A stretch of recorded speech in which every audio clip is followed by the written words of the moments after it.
Hello to you, the viewer. On August 28, 1963, at the Lincoln Memorial in Washington, D.C., one man stood before a crowd of 250,000 people to deliver a very important message. At first, he was glancing down from time to time because it was prepared that way, and it was a long speech. But as time carried on, he embodied his message, and he never looked at his paper again, being so passionate about his message. And after delivering that speech, he helped steer the consciousness of the United States of America towards a better, brighter future. Martin Luther King Jr. would not have been able to do so if he hadn't cultivated his public speaking skills, which he did at a church, constantly, hundreds upon hundreds upon hundreds of times, delivering sweet messages to the community around him. And my book review right now is going to be about The Art of Public Speaking by Dale Carnegie, author of such books as How to Win Friends and Influence People, and he's a reliable author that's turned to when people begin their own journeys in progression. Now, what is that book about? The Art of Public Speaking. Self-explanatory. End of story. I don't need to read the book. Wrong. This book right here is one of the most important books I've ever read about public speaking. It was less than $7 too. I was walking around and I saw it and I was like, wow, all this information for $7. Unbelievable. And it's not just the price. We have to look at the structure of the book. In the very beginning, it talks about building confidence. It talks about repetition when it comes to speaking. It talks about living that thing you want to talk about, studying the thing you want to talk about, and being curious about the interests of the audience. I love how it goes into that.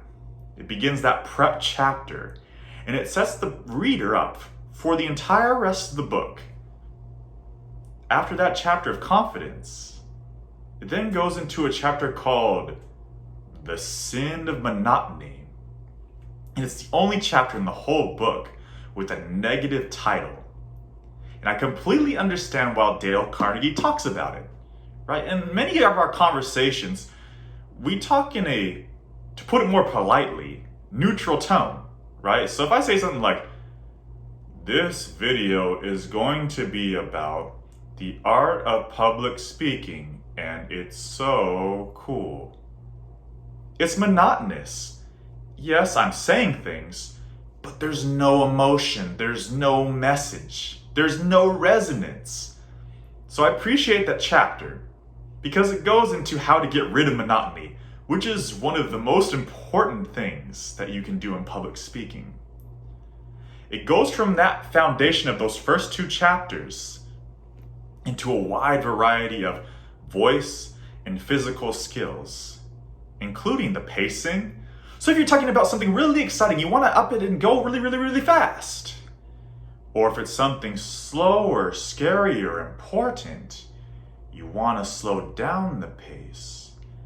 But then for the rest of it, you can talk in a normal pace, just more conversational. So I appreciated that chapter. And then it talks about your tone or your pitch, going high, high, high when you're excited, yeah. Or when you have a message to share, you lower your voice so people have to pay attention. It's another important chapter. Then it goes into things such as relaxation and breathing from the diaphragm to have more confidence, to have more resonance, and to be taken more seriously, which I found very important. It also, in an interesting way, talks about articulation in a chapter or two. It talks about relaxing the jaw muscle. It talks about the importance of having your tongue hit the right spots in your mouth like behind your teeth in the front, and even pitching your voice from the front for force and power rather than in the back where you feel weak. Those are important as well. And after it goes through those physical skills of how to develop, it then goes into the writing aspect of it. And the writing aspect talks about argumentation, persuasion, suggestion, and all those chapters are very important. And I think the most important thing that those chapters talk about is the improvement of vocabulary, constantly reading, constantly writing, constantly having conversations with a wide variety of different people to up your public speaking game.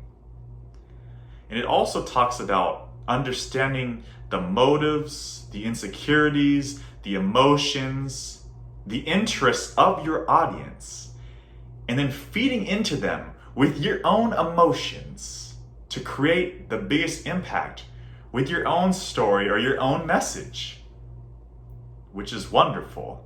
And then to wrap all of that up in a sweet bow, there's a chapter that says making conversations effective. And I would say it's the most important of all the chapters in a way, because it talks about how public speaking is just like having a conversation between you and I. We're just talking and delivering. Many people are afraid of it. I don't know why, because we all do it on a daily basis. Whether you're talking to your brother, your sister, your dad, your kids, your dog, anybody. You're having a conversation with them on a regular basis. You are public speaking. But when we take it and you put one person in front of an audience of people, we think it's so different.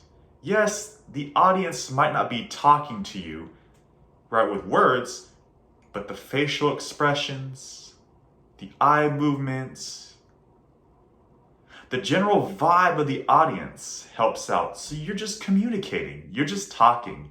And that's the most important thing. It's nothing grand, nothing grandiose. You're just talking. And that end point right there, that chapter happens about like 240 or so. And then through about 300 pages, there are a wide variety of speeches at the very end. And those speeches are for the reader to look at, to study, to feel the emotions, to see the punctuation. They're very helpful. And those speeches are from people such as Abraham Lincoln, Theodore Roosevelt, William Jennings Bryan, very important people. And what's more, I forgot to mention, at the end of each of these chapters, there's anywhere from 10 to 20 questions about reviewing the chapter and even activities to put into practice to practice everything from the book. And I've never seen so many helpful questions and activities in one book. It's a smorgasbord. It's essential. All for $7. It's wonderful. The Art of Public Speaking. And my rating for it, let's just make it out of 10 just to be generous here. I would give it a 9.5 out of 10. And to me, that's the highest because there's no book that'll ever get a perfect 10 in my opinion. But it is like the Bible of public speaking. It is that vital. It has everything you need. Tons of examples. And if I were to knock on the book in any way, shape, or form, I think there's like some line in the chapter at the beginning about confidence that says, if your knees are shaking, make them stop. There's no actionable tip. It says nothing about breathing calm or centering yourself. It just says, make them stop. So that's the one little knock. But everything else is amazing in this book. And so I give it 9.5 out of 10. The Art of Public Speaking, Dale Carnegie. And I hope all of you found that useful. Maybe one day, you can speak like a Martin Luther King Jr. with a little bit of practice. If you liked this book review for any reason at all, click the like or subscribe button. If you have any comments or feedback, please leave them in the comments below. I'm trying to build up book reviews and get better at this, so those would all be incredibly helpful. So to you, my fellow viewer, have a good day, or have a good night, depending on where you're at in the world. And I'll see you around at the next book review. All right, have a good one.